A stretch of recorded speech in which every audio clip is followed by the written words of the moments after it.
দেখেন একটা বিষয় হচ্ছে আহ, নোবেল কারা পায় সেটি আসলে যারা কমিটি রয়েছেন তারা যাচাই বাছাই করে আসলে তারা সিলেকশন করে এবং সেই সিলেক্টেড ব্যক্তিদের মধ্যে যারা পাওয়ার যোগ্য তারাই আসলে নোবেলটা পায়। নোবেল হচ্ছে মামার হাতের মোয়ানা, যে বা মামা বাড়ির দুধ ভাত না যে চাইলেই পাওয়া যায়। এখন আওয়ামী লীগের নেতাকর্মীরা তারাও আশা করেছেন যে মাননীয় প্রধানমন্ত্রী তিনি একটি নোবেল পাবেন।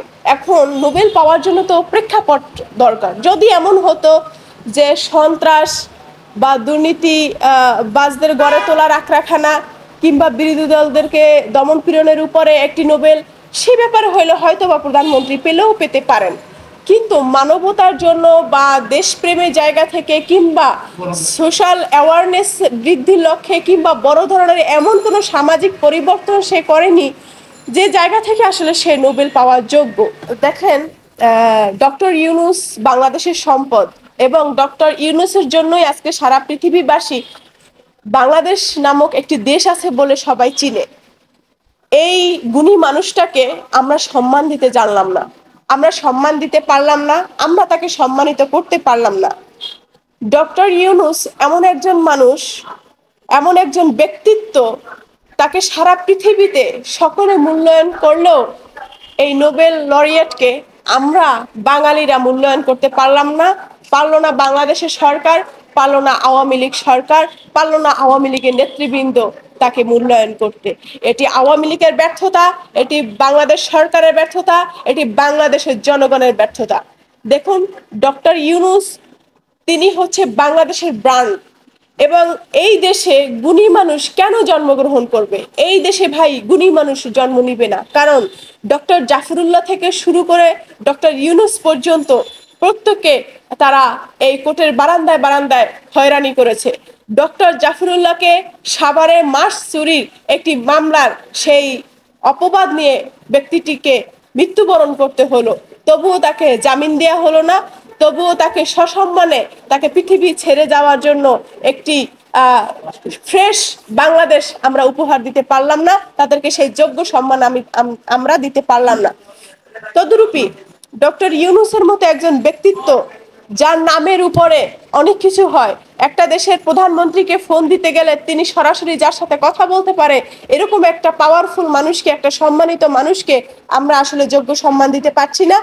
তাকে আসলে যেই মামলার কোনো গ্রাউন্ড হয় না, এইরকম ধরনের কিছু মামলা দিয়ে তাকে কোর্টের বারান্দায়, এই বৃদ্ধ মানুষকে আজকে এই হাইকোর্টের এই কোর্ট থেকে এই কোর্ট, এই বারান্দা থেকে ওই ওই বারান্দায় ন্যায় বিচারের জন্য তাকে আসলে আমরা যেভাবে করে ধাওয়া করছি, এই ধাওয়ার জন্য একদিন বাংলাদেশকে আক্ষেপ করতে হবে এবং বাংলাদেশের সরকারকে একদিন এর দরুন তাদের এই অন্যায়ের বিরুদ্ধে যে লড়ে দাঁড়াতে হবে, যেদিন তারা দাঁড়াবে সেদিন এর দরুন আওয়ামী লীগ কি দিতে হবে। কারণ বাংলাদেশের সাধারণ জনগণ এটি অবশ্যই ভালোভাবে নিচ্ছে না বিরোধী দল, নিচ্ছে না আমাদের মতো তরুণ রাজনীতি কর্মীরা যারা রয়েছে, রাজনৈতিক ব্যক্তিত্বরা যারা রয়েছে, আমরা কেউ বিষয়টি স্বাভাবিকভাবে নিচ্ছি না। কিন্তু আমরা অসহায়, আমাদের হাতে নাই আমাদের পাওয়ার, আমাদের হাতে নাই কোনো ধরনের কাজ করার সক্ষমতা, কারণ রাষ্ট্রীয়ভাবে আওয়ামী লীগ সরকারি রাষ্ট্রযন্ত্রকে ব্যবহার করে রাষ্ট্রকে নিয়ন্ত্রণ করছে, তারা নিয়ন্ত্রণ করছে আইন প্রশাসনকে, নিয়ন্ত্রণ করছে সুপ্রিম কোর্টকে, নিয়ন্ত্রণ করছে আইন মন্ত্রী থেকে শুরু করে আইন বিভাগের সকল ব্যবস্থাপনাকে। তাই আমরা সাধারণ জনগণ প্রতিবাদ করা ছাড়া আমাদের আসলে আদতে কিছু করার নেই। তো আমাদের এই ছোট একটি দেশে রোহিঙ্গাদের মতো একটি জাতিকে আমরা মানবতার পরিচয় দিয়েছি, সাময়িক অবস্থানের জায়গা থেকে আমরা তাদেরকে বাসস্থানের জায়গা দিয়েছি, কিন্তু লং টার্ম একটা প্রসেসের মধ্য দিয়ে আমাদের সেই সক্ষমতা নেই। আজকে রোহিঙ্গারা আগামীতে ফিউচারের ওখানে কক্সবাজারকে প্যালেস্টাইন হিসেবে তৈরি করবে বলে তারা সেই নীল নকশা তারা করেছে। সেখানকার যুবকদেরকে মাদকে তারা আসক্ত করে ফেলছে এবং বিভিন্ন হোটেলে, যেখানে সাধারণ জনগণ যেখানে কাজ করে প্রতি দৈনিক 700 থেকে 800 টাকা, সেখানে রোহিঙ্গা ক্যাম্পের রোহিঙ্গারা ছেলে পেলে তারা কাজ করে 200 থেকে 250, সর্বোচ্চ 300 টাকা মজুরি। এইভাবে করে মানুষদেরকে আসলে কর্মটা তারা কেড়ে নিয়েছে, বনায়নকে ধ্বংস করেছে, মাদকের আখড়াখানা, খুন গুম থেকে শুরু করে নানা ধরনের অপকর্মে রোহিঙ্গারা জড়িয়ে পড়েছে এবং সেটি আইন শৃঙ্খলা রক্ষাকারী বাহিনীরা তারা সেটি নিয়ন্ত্রণে ব্যর্থ হয়েছে। রোহিঙ্গা ক্যাম্পে কিন্তু ভিন্ন চিত্র, দিনে একরূপ রাতে অন্যরূপ। দিনে আসলে তারা নিয়ন্ত্রণে থাকলেও রাত্রে কিন্তু সেখানে সেনাবাহিনীরা নিয়ন্ত্রণ করতে পারে না এবং সেখানে কোনো মিডিয়াও কিন্তু অ্যালাউ তারা করছে না। তারা নানা ধরনের অপকর্মের সাথে তারা লিপ্ত হচ্ছে।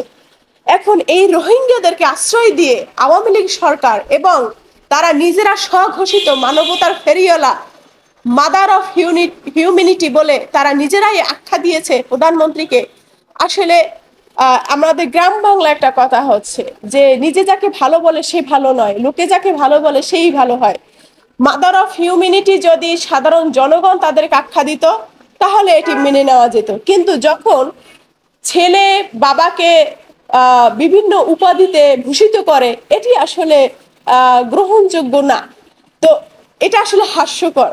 তো এই একটি বিষয় তারা আক্ষেপ করে বলছিল যে আমরা ভেবেছিলাম আমাদের মাননীয় প্রধানমন্ত্রী অ্যাটলিস্ট রোহিঙ্গা ইস্যুতে হইলো একটা হইলো আমাদের প্রধানমন্ত্রী নোবেল জয়ী হবে, কিন্তু দুঃখের বিষয় তারা সেটি করলো না। তাদের কাছে আমরা আবেদন জানাই তারা যেন নোবেল আমাদের এই প্রধানমন্ত্রীকে একটা নোবেল দেয়।